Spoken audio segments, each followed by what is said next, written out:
سیرت کی اگر بات کریں تو آپ کی زندگی میں کون سا ایسا واقعہ ہے سیرہ کا جس نے آپ کی زندگی بدل کے رکھ دی, یعنی you were like wow amazing. تو علی واٹ از دیٹ انسیڈنٹ؟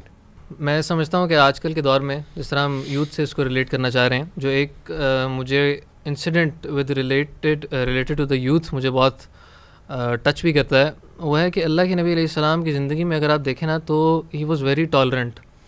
آج کل کے بچوں کے اندر نا ٹالرنس کی بہت زیادہ کمی ہے. صحیح. یوتھ بلکہ میں تو سمجھتا ہوں کہ ایز اے نیشن بھی ٹالرنس کو میں بڑا لیک کرتے ہیں. آپ کو پتہ ہے عقبہ بن ابی معیط جو کہ اللہ کے نبی علیہ السلام کا بہت سخت دشمن تھا, اس نے رسول اللہ صلی اللہ علیہ وآلہ وسلم کے چہرے مبارک پر ایک دن تھوکا تھا, اور رسول اللہ صلی اللہ علیہ وآلہ وسلم نے مطلب اگر وہ ریئیکٹ کرنا چاہتے ہیں, اگر یہاں پہ ہم پونڈر کریں تو ریئیکٹ کرنے کو کیا وہ یہ ریئیکٹ نہیں کر سکتے تھے کہ میں اللہ کا نبی ہوں, تمہیں پتہ ہے میں کون ہوں. مطلب ہمارے ساتھ اگر کوئی کسی طریقے سے کوئی بدتمیزی کرتا ہے یا بد اخلاقی کے ساتھ پیش آتا ہے, ہم ایروگینٹ ہو جاتے ہیں آگے سے اور یہ اپنا روب جھاڑنے لگ جاتے ہیں. اللہ کے نبی علیہ السلام نے بس اس کی تھوک کو اپنے چہرے مبارک سے صاف کر دیا. تو میں سمجھتا ہوں ٹالرنس کی جو مثال رسول اللہ صلی اللہ علیہ وسلم نے قائم کی وہ عجیب ہے. اور اس واقعے کے اندر جو اگلی عجیب بات ہے وہ بہت نرالی ہے اس لحاظ سے کہ آپ صلی اللہ علیہ وسلم نے اس کو کہا کہ ایک ایسا دن آئے گا جب میں تمہارا سر قلم کر دوں گا, جب تمہارا سر قلم کر دیا جائے گا. اور اس کے کچھ ہی سال کے بعد جب بدر کا موقع آتا ہے اور قریش کو پتہ چلتا ہے کہ ابو سفیان جو کہ اس وقت مسلمان نہیں ہوئے تھے رضی اللہ عنہ, تو انہوں نے جب پیغام بھجوایا کہ ہمارے قافلے کو بچانے کے لیے آیا جائے, قریش نے جب تیاریاں کرنا شروع کیں تو یہی عقبہ بن ابی معیط ڈر رہا تھا. اور اس کے ڈرنے کی ایک وجہ یہ تھی کہ اس نے کہا تھا کہ جی رسول اللہ صلی اللہ علیہ وآلہ وسلم, اس نے تو خیر محمد کہا صلی اللہ علیہ وسلم نے وعدہ کیا تھا میرے سے کہ میرا سر ایک دن قلم کر دیا جائے گا.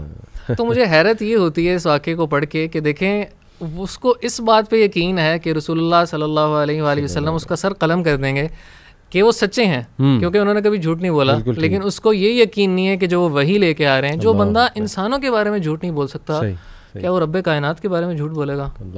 کہ اللہ کی طرف سے اس ذات کے اوپر وحی آتی ہے, کیا وہ ذات یہ جھوٹ بول سکتی ہے جو بندوں کے بارے میں جھوٹ نہیں بولتی؟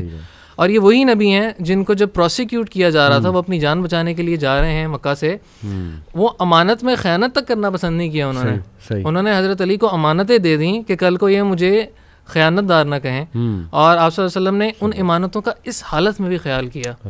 تو میرے خیال سے یہاں سے جو ہمیں سبق ملتے ہیں وہ بہت عظیم ہے ٹالرنس کے لحاظ سے. بہت امپورٹنٹ بات tolerance. What's the best and most inspiring? ویسے تو پوری سیرت is very inspiring, but obviously کوئی ایک انسیڈنٹ ایسا ہوتا ہے you are like wow this is amazing, وہ آپ کے لیے کیا تھا؟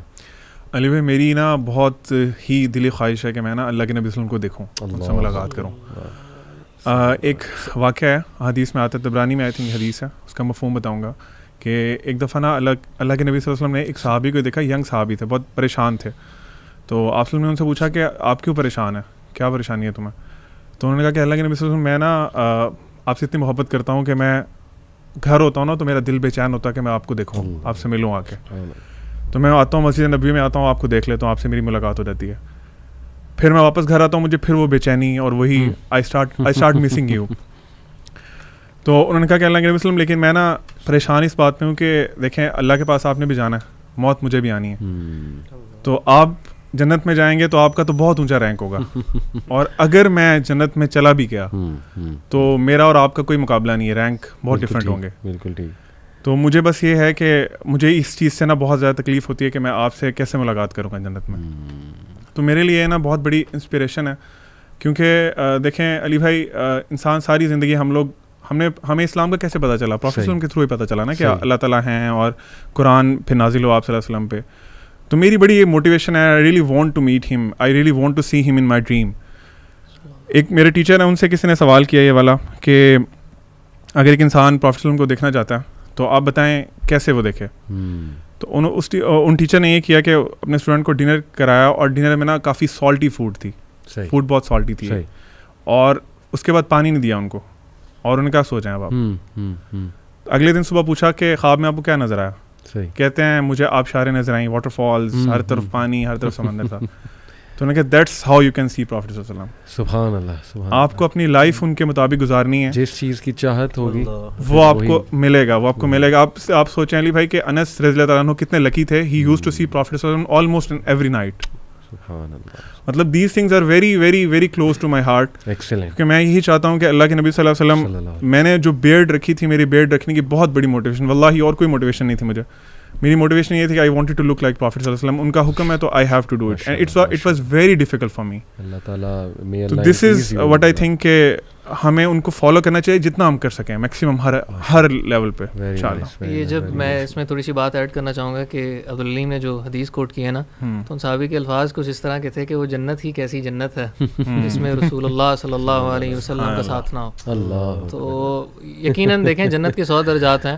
جنت میں اگر ہم پہنچ بھی گئے کسی نچلے درجے میں اور رسول اللہ صلی اللہ علیہ وسلم کا ساتھ نہ ہوا تو وہ کیا بات, کیسی جنت ہے. اس میں ایک آخری چیز موٹیویشن یہ ہے کیونکہ آئی تھنک حدیث ہے جس میں آپ نے کچھ فرمایا کہ جو انسان جس سے محبت رکھتا ہے نا وہ اس کے ساتھ ہوگا. یہ اسی جب صحابی نے سوال کیا تھا تو جبریل علیہ السلام اللہ کی وحی لے کر نازل ہوئے تھے, آپ صلی اللہ علیہ وسلم خاموش ہو گئے تھے اس پہ کہ جب انہوں نے کہا تھا کہ اے اللہ کے نبی اسلام آپ جنت میں ہوں گے تو آپ کسی اونچے مقام پر ہوں گے. میں اگر جنت میں چلا بھی گیا, یہاں سے دیکھیں صحابی کی عاجزی چیک کریں, انہوں نے کہا میں جنت میں چلا بھی گیا تو کسی نچلے درجے پہ ہوں گا, تو وہ جنت ہی کیسی جنت جس میں آپ کا ساتھ نہ ہو. تو رسول اللہ صلی اللہ علیہ وآلہ وسلم خاموش ہو گئے, اور جبریل علیہ السلام جب وحی لے کے آئے تو انہوں نے یہی بات کوٹ کی کہ بندہ اس کے ساتھ ہوگا جس سے وہ محبت کرتا ہے.